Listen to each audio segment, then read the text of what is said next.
What's up, everyone? Dr. Matt Allen here, CEO and co-founder of DifferentKind. And today we're talking about our most trusted dentist product. And we are doing an intro into each of the three building blocks of trust.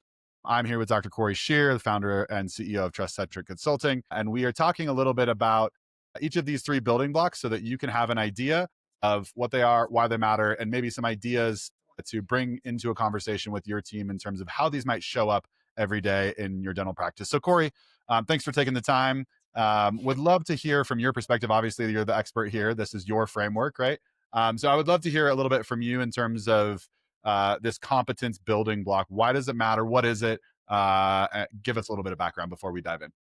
Yeah, you bet. This is one of three building blocks of trust, and competency is something that it's very natural for us to understand why competency is so important for employees to be able to have, because we are a competence based workplace culture. We tend to hire people based on their competencies. That's typically how we reward people with new opportunities. It's how we train people. We're typically training their competencies. And so this is probably one of the more obvious building blocks of trust, but let me break it down just a little bit more specifically. And then Matt will give you an opportunity to help us kind of think through how does this specifically apply within the world of dental, right? So Yep. when we talk about competency, there are a few kind of subcomponents of competency. The first one, of course, being technical competency. This is what people go to school for. This is what people get certifications. This is how people get qualified to do various things, various technical skills that they obviously bring to support the role that they are playing within that organization. But beyond that, beyond technical competency, competency also includes things like time management Yep. and project management, fiscal management, risk management.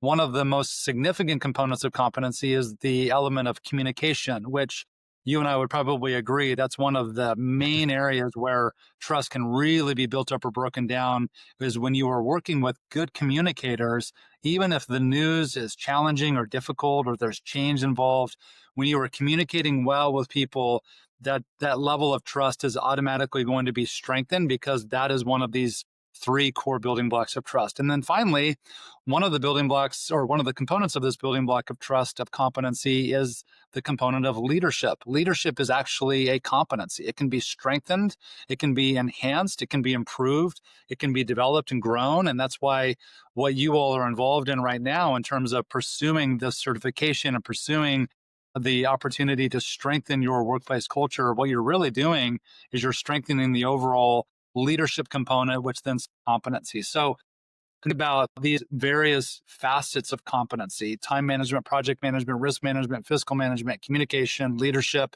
and of course, technical competency. What are some of the things that come to your mind specifically within the dental office space? Yeah, well, I mean, I think we can think about this at a number of different levels, especially in practices that are part of bigger organizations, right? So we can think about it just at the very like clinical level or the very like administrative level in the practice, right? So you think about it from, I'm a clinician, right? Like, do you finish your notes on time so that the next morning when somebody else might need to access those or need to do some billing on those, right? Like, are they done? That's like a pretty standard example of like, hey, we all are working late doing, hard things, but like, are we finishing our notes, in a consistent way? Are we following standard or sterilization and those kinds of procedures, right? Which obviously have a huge safety component. Like, safety is a huge part of healthcare, which is obviously going to be part of when you're talking about risk management, right?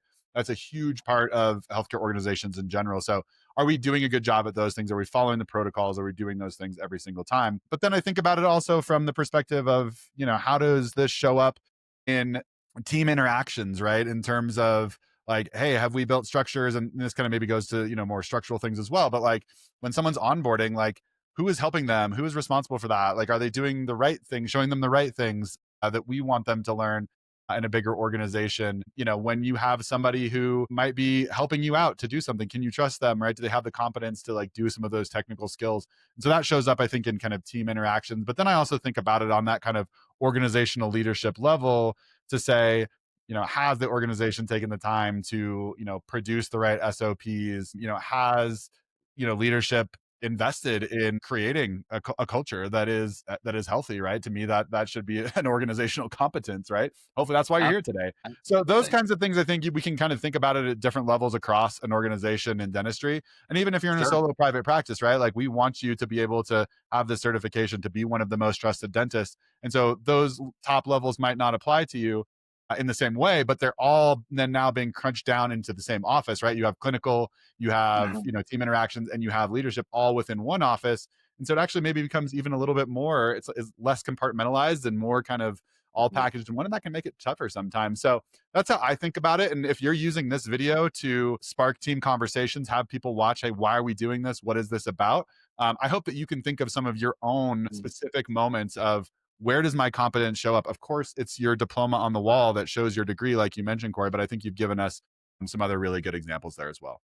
Well, and last thing real quick, the beauty about the structure of trust, which includes all three of these building blocks, is that this building block of competency applies not only to the realm of people, so how are we as individuals and as team members competent, but also it applies to the realm of policies and practices and even our long-term strategy as we think about our plan for the future.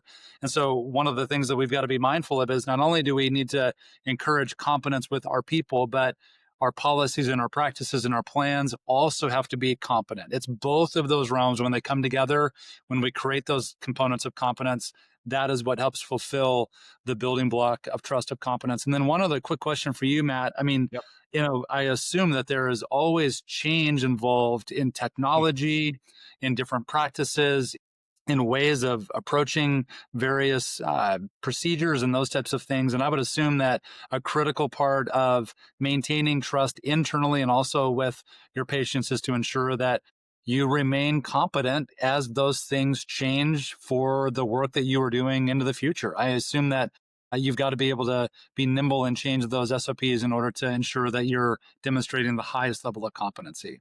Yeah, I think for sure. I think for all organizations and especially in healthcare, right? Again, we have, dental, almost all dental professions have continuing education requirements, right? Those things of just like, hey, you have to stay up to date on what is changing, what is out there, right? Like we all have to take opioid classes now because obviously we have gone through an opioid Mm. epidemic and, we're not prescribing the same way that we were 10 years ago. That's one example specifically in healthcare. But I think for any forward thinking organization that is innovating, yeah, there are definitely going to be those things of how are we bringing this new technology in? How are we rolling that out? How are we communicating about it? Right. And that becomes a core part of then how we do business. That becomes a core competency of the business. And, for if we're on the leadership level, we have to think about all those different pieces in terms of how it impacts everyone in our business. And if we're, an individual contributor or however we might be viewed with, part of just a team member in the business, right? Like, how is that impacting my job? How now do I say, okay, now I have to show up and do this every single day because it is expected and it's a competency of my job. Yeah. So, needless to say, a core building block course is competency. It sounds obvious, but when we know when competencies are weak or when they are fractured, it can really, really fracture trust. And so, that's building block number one is competency within the structure of trust.